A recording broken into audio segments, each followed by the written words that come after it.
Bienvenidos a esta inmersión profunda, hecha especialmente para ti. Hoy vamos a explorar el mundo de la dependencia emocional. Ajá, Un patrón, bueno, que te causa curiosidad sí, y quieres entenderlo mejor. Más allá de lo que dicen los libros, ¿verdad? exacto, Ir a lo práctico, a cómo podemos realmente avanzar. claro, Y bueno, la dependencia emocional no es solo apego. Es como una necesidad abrumadora de afecto, de aprobación. El amor se vuelve como una fuente de angustia más que de bienestar. totalmente.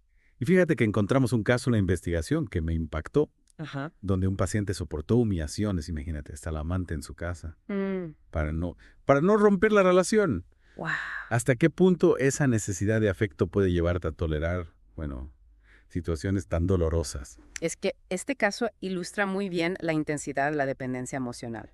Y para comprenderla mejor es importante que hablemos de los suministros afectivos. De- Todos necesitamos tanto validación externa Ajá. como autoestima interna. Pero en la dependencia emocional, la balanza se inclina de manera peligrosa hacia la validación externa. Ya. Y eso crea un desequilibrio que afecta profundamente las relaciones. Entonces la dependencia emocional surge cuando, digamos, buscamos nuestra valía en la aprobación de los demás en lugar de cultivarla desde dentro. Exactamente. Y esto nos lleva a dos perfiles que son muy comunes. Ajá. El tipo A, que se caracteriza por personas complacientes, Ok. que buscan la aprobación a toda costa y que muchas veces enmascaran su baja autoestima con una amabilidad excesiva.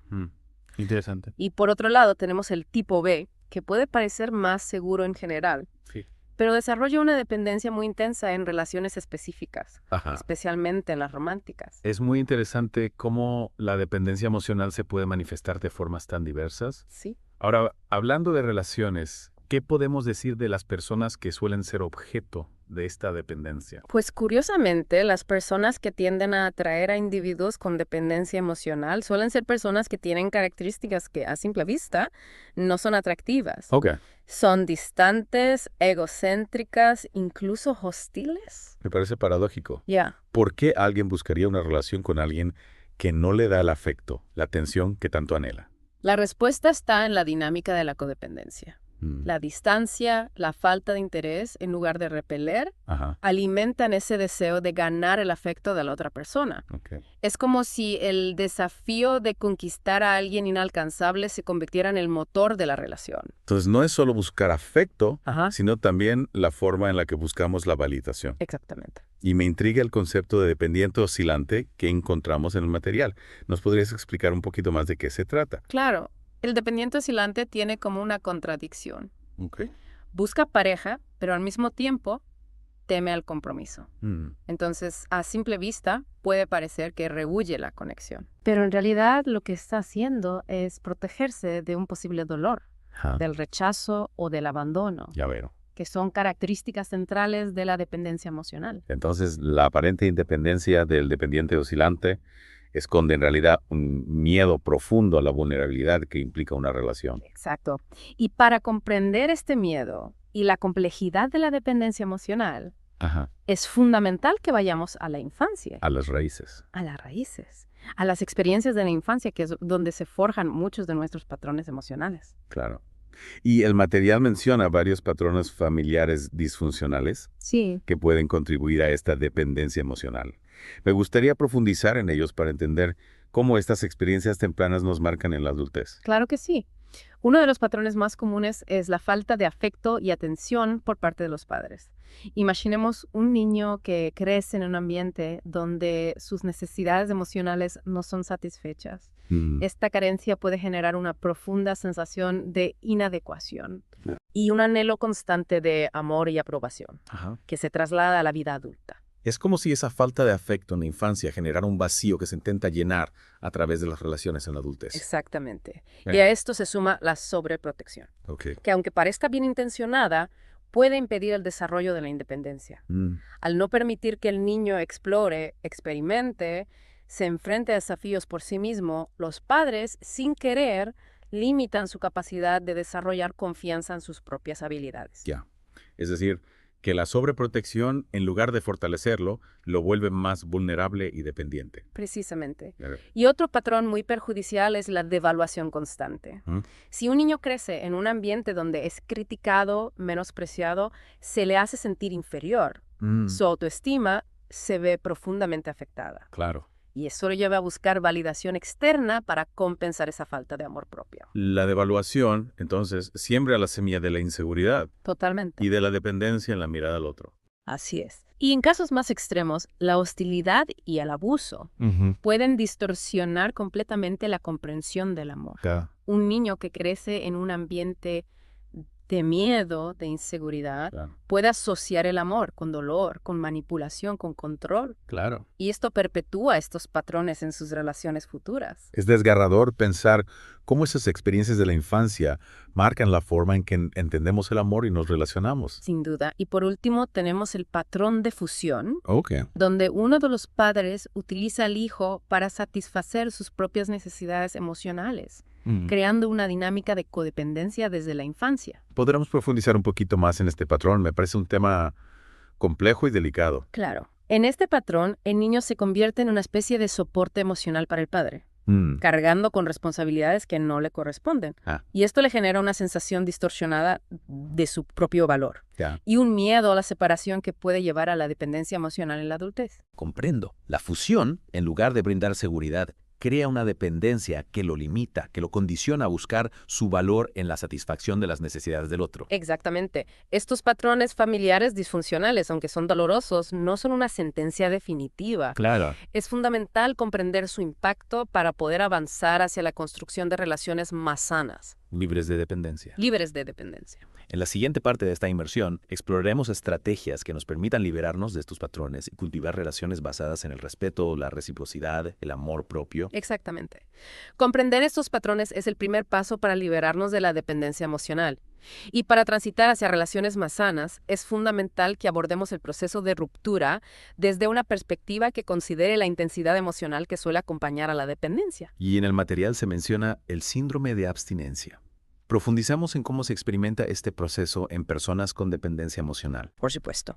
Para alguien con dependencia emocional, la ruptura no es solo una despedida. Es toda una experiencia. Similar a la abstinencia de una sustancia adictiva, caracterizada por una intensa angustia, ansiedad, pensamientos obsesivos, incluso síntomas físicos. Es como si la ausencia de la persona de la que se depende generara una especie de vacío, Ajá, que se experimenta con un dolor profundo a nivel físico y emocional. exactamente. Y si bien la medicación puede ser útil para aliviar los síntomas de ansiedad, sobre todo en momentos de crisis, no resuelve la raíz del problema. Claro. La psicoterapia, por otro lado, sí.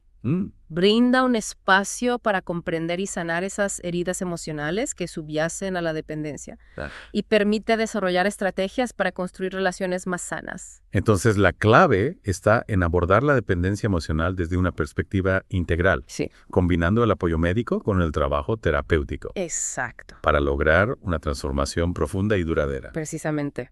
Y para eso es crucial comprender y confrontar a la necesidad afectiva, que es el motor que impulsa muchas de las conductas en la dependencia emocional. La necesidad afectiva suena como algo natural.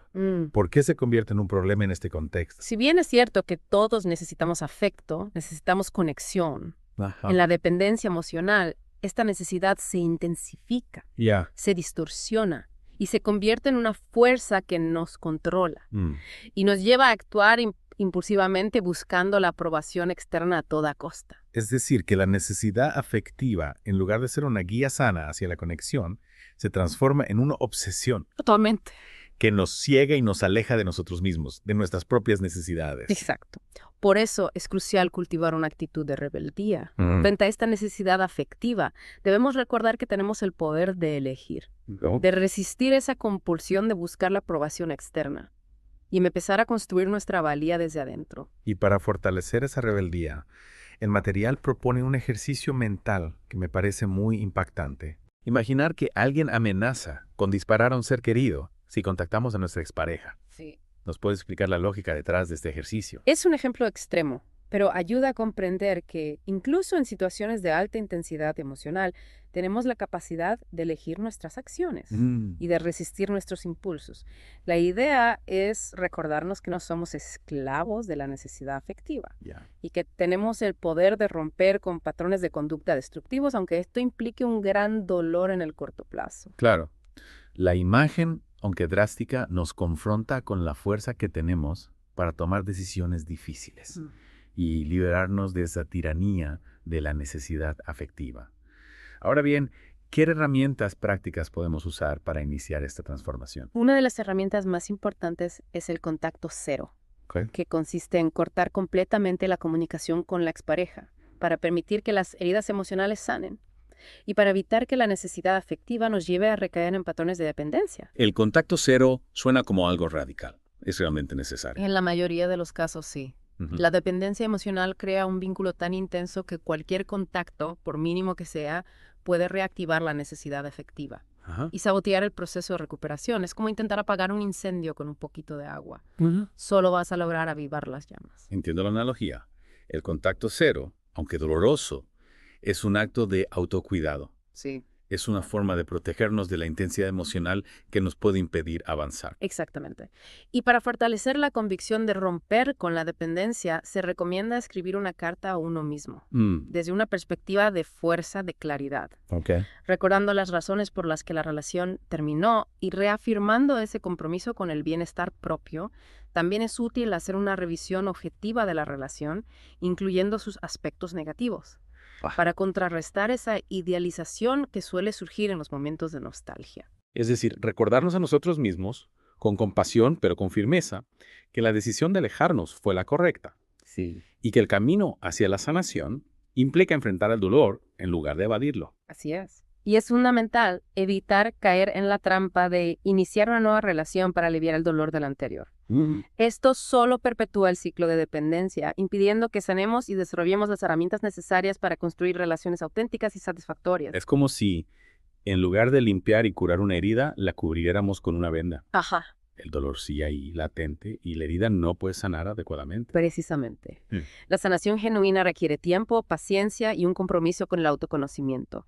Es importante darnos el espacio para procesar nuestras emociones, comprender nuestros patrones y desarrollar una relación más saludable con nosotros mismos. Entonces, el primer paso para construir relaciones sanas es construir una relación sana con nosotros mismos. ¿Qué estrategias podemos usar para fortalecer nuestra autoestima, cultivar un amor propio que nos permita relacionarnos desde la libertad y la autenticidad? Así es. Construir una relación sana con nosotros mismos es la base para crear conexiones auténticas y satisfactorias con los demás. Y en el material se mencionan varios objetivos, tanto interpersonales como personales, que nos guíen en este proceso de reconstrucción.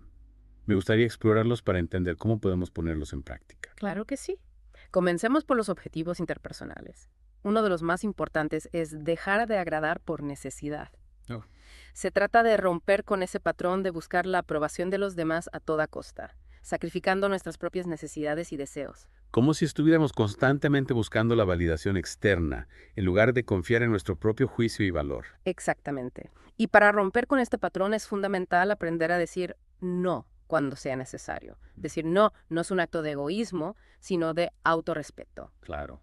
Nos permite establecer límites saludables y proteger nuestra energía emocional. Decir no también nos permite mostrar nuestra autenticidad, ser coherentes con nuestros valores. Así es, otro objetivo crucial es no buscar nuestra valoración y nuestro sentido en los otros. Debemos dejar de depender de la mirada ajena para definir quiénes somos y qué valemos. Nuestra valía no depende de la aprobación o el conocimiento de los demás, sino que reside en nuestro interior. Precisamente. Y para cultivar esa valía interna es fundamental empezar a ser selectivos con los demás. Rodearnos de personas que nos apoyan, nos respetan, nos valoran por quienes somos. Eso nos brinda un entorno emocionalmente nutritivo que nos permite crecer y desarrollarnos con libertad. Comprendo. La calidad de nuestras relaciones impacta directamente en nuestro bienestar emocional. Ahora, pasando a los objetivos personales, ¿cómo podemos trabajar en la construcción de una relación más sana con nosotros mismos? Uno de los pilares de este proceso es la autocompasión. Se trata de tratarnos a nosotros mismos con la misma bondad, comprensión y paciencia que le ofreceríamos a un ser querido. La autocompasión suena como un concepto abstracto, ¿Podrías darnos ejemplos concretos de cómo podemos practicarla? Claro, la autocompasión implica brindarnos consuelo, apoyo emocional en momentos difíciles, en lugar de juzgarnos o criticarnos por nuestros errores. También implica reconocer nuestras necesidades y darnos permiso para cuidar de nosotros mismos, tanto física como emocionalmente. Es decir, convertirnos en nuestros propios mejores amigos, Exacto. ofreciendo a nuestro ser el mismo cuidado y afecto que le brindamos a las personas que amamos. Así es. Y para cultivar la autocompasión es fundamental dejar de atacarnos. Ok. Debemos aprender a identificar y desafiar esos pensamientos autocríticos que nos limitan, que nos hacen sentir inadecuados. En lugar de criticarnos, hablarnos con amabilidad y respeto. Exacto. Y para contrarrestar esa tendencia a la autocrítica es importante practicar el elogio. Reconocer y celebrar nuestros logros, por pequeños que sean, nos ayuda a fortalecer nuestra autoestima y a valorar nuestras capacidades. Es como si estuviéramos entrenando nuestra mente para enfocarse en lo positivo, en lugar de detenernos en los errores o las carencias. Precisamente. Y por último, debemos aprender a cotizarnos y hacernos valer. Reconocer nuestro valor intrínseco y establecer límites saludables nos permite proteger nuestra energía emocional y construir relaciones basadas en el respeto y la reciprocidad. Entiendo. La autoestima y el amor propio son la base para construir relaciones sanas y satisfactorias, tanto con nosotros mismos como con los demás. Exacto. Y ahora que hemos explorado las estrategias para fortalecer nuestro interior, podemos hablar de cómo aplicar estos principios en el ámbito de las relaciones de pareja. Me parece un paso fundamental. Habiendo trabajado en nuestra autoestima en la sanación de las heridas del pasado, ¿cómo podemos abordar las relaciones de pareja desde una perspectiva de libertad emocional y conexión auténtica? Lo primero es darnos el tiempo necesario para sanar y reconstruirnos internamente antes de buscar una nueva pareja. No se trata de llenar un vacío con la presencia de otro, sino de compartir nuestra plenitud con alguien que esté en sintonía con nuestra forma de amar y de relacionarnos. La soledad no debe verse como un enemigo a vencer, sino como una oportunidad para conectar con nosotros mismos. Así es. Conocernos en profundidad y preparar el terreno para una relación sana y consciente. Exactamente. Y cuando nos sintamos listos para abrirnos a una nueva conexión, es crucial estar atentos a las señales que podrían indicarnos que estamos repitiendo patrones de dependencia. Una de las más comunes es la voracidad amorosa, esa necesidad imperiosa de fusionarse con la otra persona, de pasar todo el tiempo juntos, de estar en contacto constante. Es como si intentáramos llenar un vacío interno con la presencia del otro, en lugar de disfrutar de la conexión desde la libertad y la individualidad. Así es. Otra señal de alerta es la tendencia a ignorar las banderas rojas y a comprometer nuestras propias necesidades para complacer a la otra persona. Si nos encontramos repitiendo este patrón, es importante detenernos y preguntarnos qué nos lleva a actuar de esta forma. Es fundamental recordar que el amor auténtico no implica sacrificio ni renuncia a nuestra esencia, sino que se basa en el respeto mutuo, la admiración y la libertad de ser uno mismo. Exacto. Construir relaciones sanas es un proceso que requiere compromiso, autoconocimiento y valentía para romper con los patrones que nos limitan. Y para concluir esta inmersión profunda, me gustaría retomar una idea que mencionaste al principio. La transformación es un camino, no un destino. ¿Qué mensaje final te gustaría dejar a nuestra audiencia para acompañarlos en este viaje hacia la libertad emocional y el amor auténtico? Les diría que la sanación es posible, que la dependencia emocional no es una condena, sino una oportunidad para conocernos en profundidad y construir relaciones más conscientes y satisfactorias. El camino puede ser desafiante, pero las recompensas son inmensas. No tengan miedo de pedir ayuda, de buscar el apoyo de un profesional si lo necesitan y de celebrar cada pequeño paso que den en dirección al amor propio y a la conexión auténtica. Muchas gracias por compartir tu sabiduría y tu experiencia con nosotros. Y a ti, que nos escuchas, te invitamos a reflexionar sobre las herramientas que hemos explorado hoy y a dar el primer paso hacia la construcción de relaciones más sanas, empezando por la relación más importante, la que tienes contigo mismo.